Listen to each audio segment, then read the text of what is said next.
अस्सलामुअलैकुम सामीन।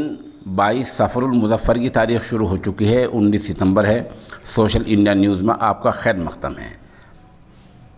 हम आपके सामने बीजेपी के एक पिटे हुए, हारे हुए और शिकस्त खुर्दा सरधने के साबिक़ मेंबर असम्बली संगीत सोम का वो जहरीला बयान पेश कर रहे हैं जो आज ही उन्होंने मुज़फ़्फ़रनगर में दिया है।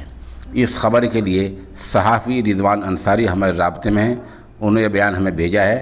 इसको आप सुने और अंदाज़ा लगाए कि बीजेपी वाले अभी भी मदरसों के बारे में क्या सोच रखते हैं। पूरे हिंदुस्तान में जितने मदरसे हैं, इनमें मैं पहले से कह रहा हूँ आतंकवादी गतिविधि चलती है, पढ़ाई का कोई नाम नहीं है।